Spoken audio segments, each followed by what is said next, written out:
Dobro jutro I subotni blagoslov želim svima. Okay, one more come on guys. Dobro jutro.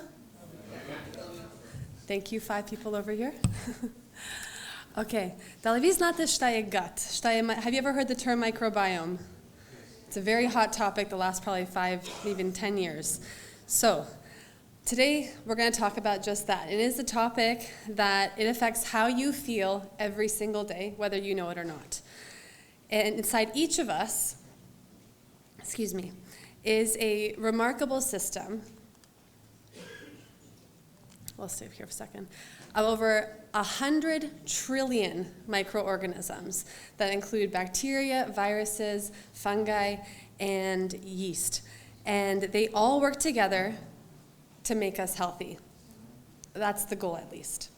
So I want you to think about it as the garden inside our body. And just like any garden, what you plant, water, and nurture is going to grow. And so like I said, this garden, we're going to, the microbiome, we're going to use the analogy of the garden. The word microbiome is going to come a lot, and the microbiome is that mix of microorganisms inside our intestines. And they affect far more than digestion. So my goal today is to tell you, maybe convince you why it matters, so why you should care about this. Why it matters, why you should care, and a couple simple things you can do to help your gut every day. So, why does it matter? Well, there's a couple big reasons. 70% of your immune system is in your gut. It's in the intestines involving those microorganisms. Have you heard of the hormone serotonin? When you hear about mental health, we hear about the hormone serotonin because it substantially impacts our mood and how we feel. And 90% of serotonin is produced by the microorganisms in your gut. Does that surprise you at all? I remember being in my gastrointestinal, so the digestive tract, that specialty, in that rotation when I was in school, and the surgeon saying, did you know, like we were seeing teenagers who were having a really rough go or had pain that wasn't really well described, and other doctors hadn't been able to diagnose it. And he goes, these people don't understand. There are more neurons, there's more neural connections in the gut than there are in the brain. Think about that for a second. So I'm only 2 points in, and I hope you're seeing that this really does matter. Okay.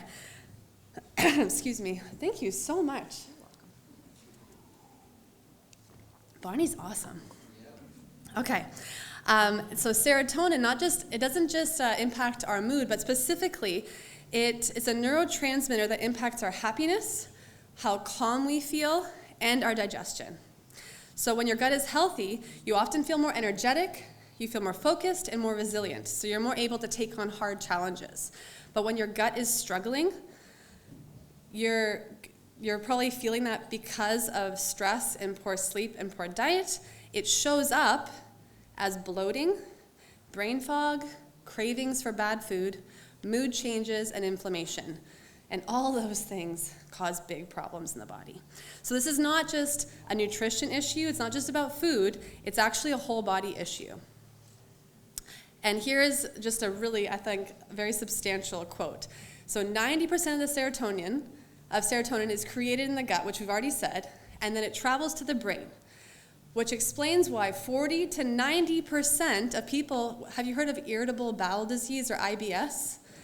It's a way we classify things that we don't really understand about the gut when patients come in with digestive issues. There's like a list of symptoms, and if you kind of fit in this category, we say you have IBS. And it's still not super well understood, but people who have that category of gut problems, 40 to 90% of them, which I know is a big range, but the fact that it goes up to 90, they have some degree of anxiety or depression. It's pretty significant. So again, the gut and the brain are very highly connected, and that connection is important, not just about how your gut feels, but also how we feel emotionally. So what is the gut microbiome? I talked about it a little bit already. It's a living ecosystem. So trillions of bacteria, fungi, yeast, viruses living inside your gut. Now let's break that down a little bit. What do those all do? We're going to classify them as just good, and I'm going to call them all bacteria because the bacteria are the main ones, and the bad guys. So good guys and bad guys. So if we talk about the garden as our analogy, we picture we have an inner garden here, not as big as mine, but it's still there. Thanks, Nikki. The good bacteria are like our flowers. They're lovely. They're great guys. We want to nurture those guys. The bad bacteria are like the weeds. They come up. If you don't deal with them, they get bigger. And if you nurture them, they get bigger too. They're intense, big bad guys.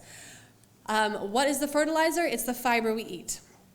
That comes really only from plants. So things like leafy vegetables, fruits, nuts, beans. The good bacteria thrive when we give them that fertilizer.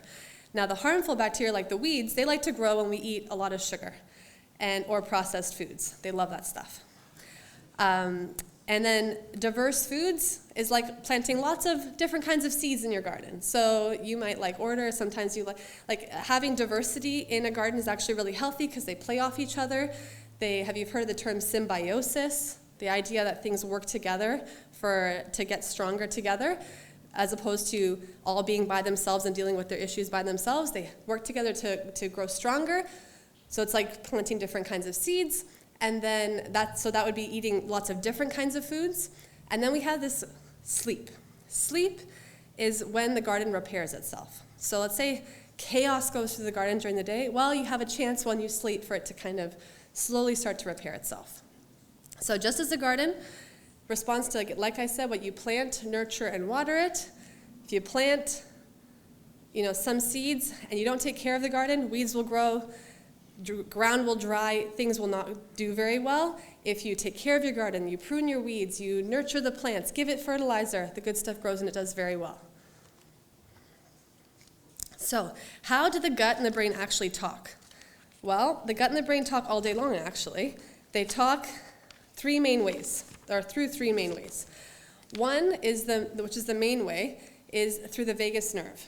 This is one of the cranial nerves, and it connects literally the brain all the way to the gut. It connects to a bunch of other stuff, so it actually impacts how you're breathing, how fast your heart is going, but it also specifically impacts digestion. And stuff is going along the vagus nerve, backwards and forwards from the brain to the gut, from the gut to the brain all day long. So the second way that they talk is not just the highway, but the neurotransmitters that travel that highway.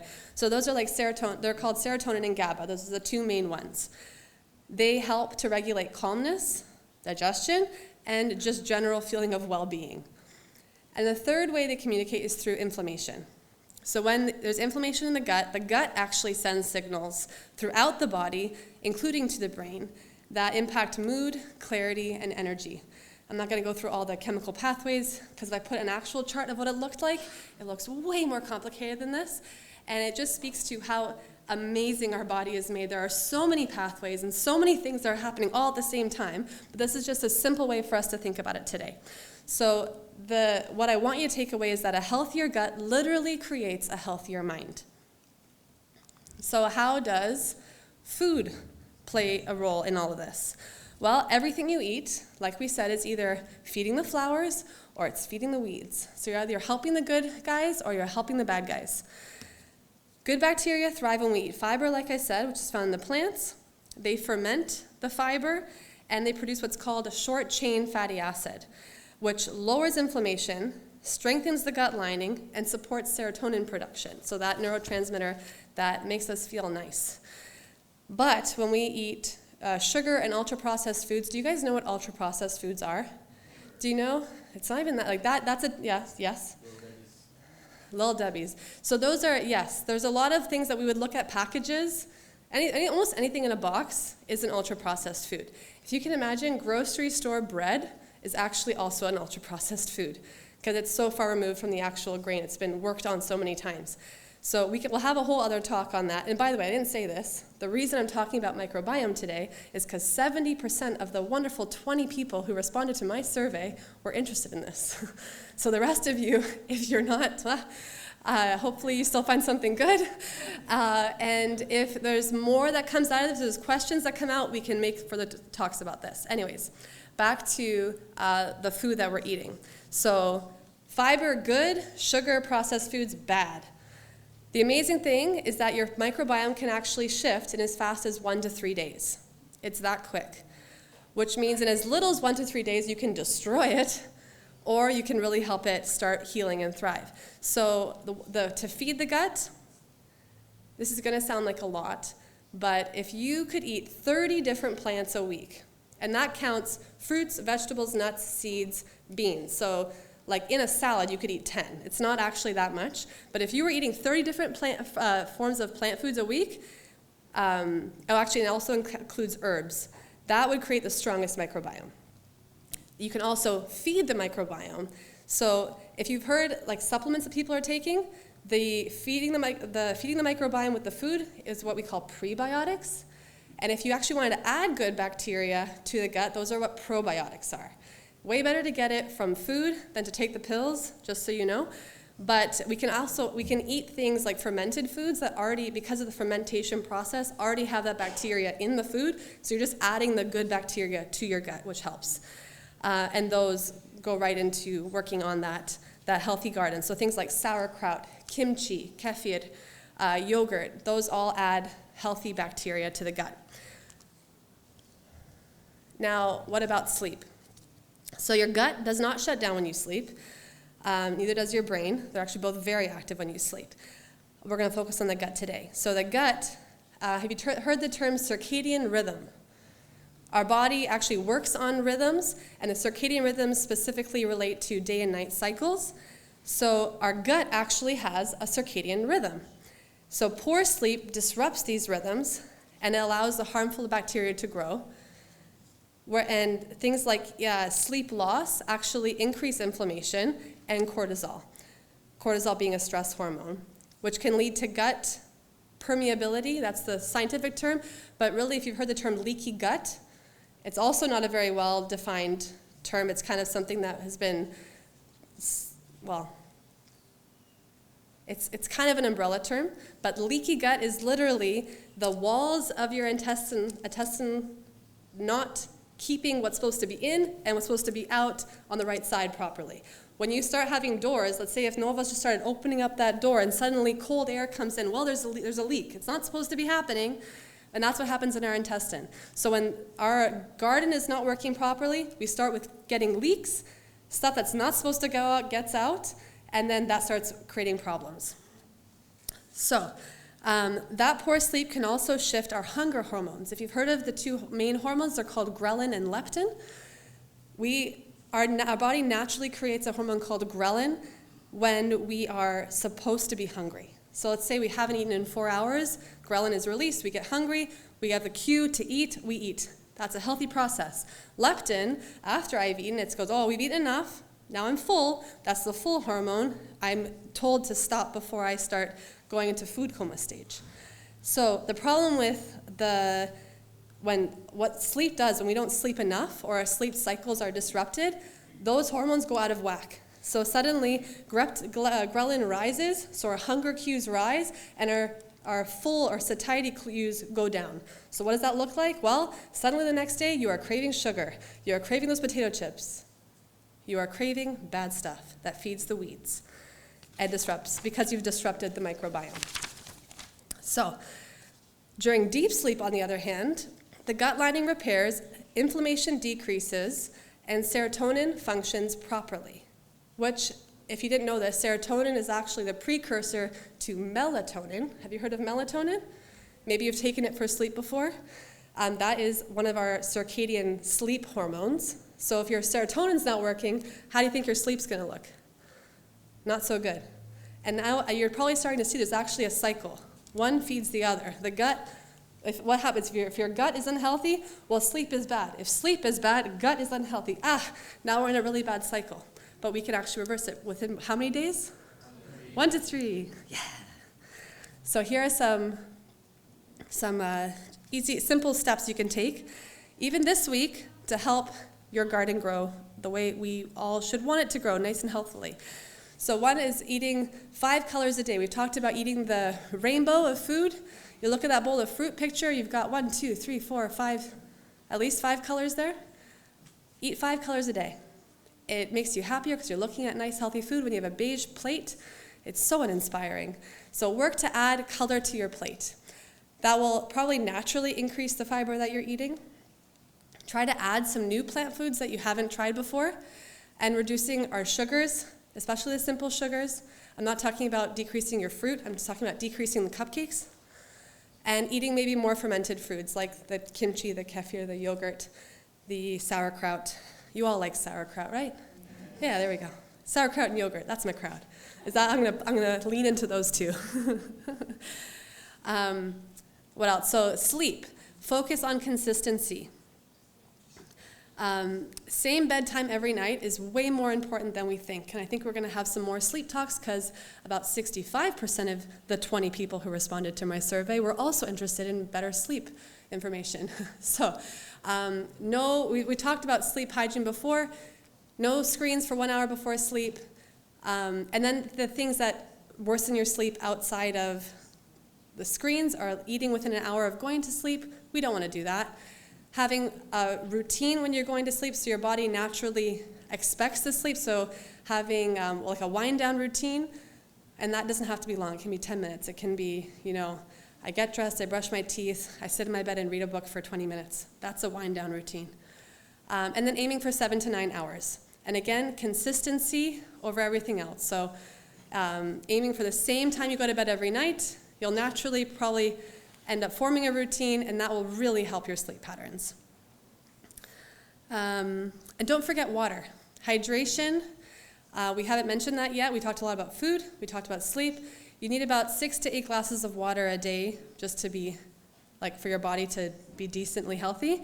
And that water actually helps the gut microbiome, those bacteria, function properly as well. So we can't forget the hydration piece. Okay, we're almost done. So, if we think about practical approaches, so what do we do with this information now? Have I shown you that it's important? 5 of you think it's important. This week, you 5 can maybe choose to adjust just one habit of yours this week. So one thing could be trying a new plant, adding a new plant to your weekly diet. You could swap out a snack for a fruit. When I say snack, I mean a processed snack. So instead of the bag of chips or the, what'd you say, Little Debbie's? Yeah, hopefully those are minimized. We could try some fruit. Excuse me. Other things, adding a glass of water and maybe going to bed 30 minutes earlier. So, in closing, the body and mind are deeply connected. And I want us to be reminded of this beautiful truth. Ellen White wrote this, and she said, "The relation that exists between the mind and the body is very intimate. When one is affected, the other sympathizes." When she was around, they had no idea how much the brain and the gut were connected, but you can observe it in people. You can observe, even now that you're aware of this information, you can see that what people eat, when you give a kid sugar, their behavior changes. So it's not, it's not hard to understand that there's a connection, but now we have so much of a deeper connection of this. And Scripture tells us we are fearfully and wonderfully made. There are so many, I should have put the neural pathways up so you could see, but our body is so specifically tuned. And there are so many things constantly working without us even thinking to keep us as healthy as we possibly can. And unfortunately, what we mostly do is punch it constantly throughout the day, giving it little bruises that never get to go away because we keep hurting it with little things I went to bed at midnight, or that cupcake, and the body has a hard time. It keeps trying to heal, but we keep hitting it. We got to stop hitting it and nurture the garden, water the flowers, prune the weeds, sleep better, add some more healthy fiber foods, and recognize that every part of our body, our mind, our gut, our immune system, it's all connected. So when we care for our bodies, we're also supporting our minds. When we rest well, we heal deeply. And when we nourish our gut garden, we honor God in the way He created us as this whole beautiful being. He created us body, mind, and spirit, and we're actually nurturing all of that when we do any of those small changes. So I hope you're inspired to make one of those changes this week, and may God bless you with good health and peace so that your microbiome can thrive.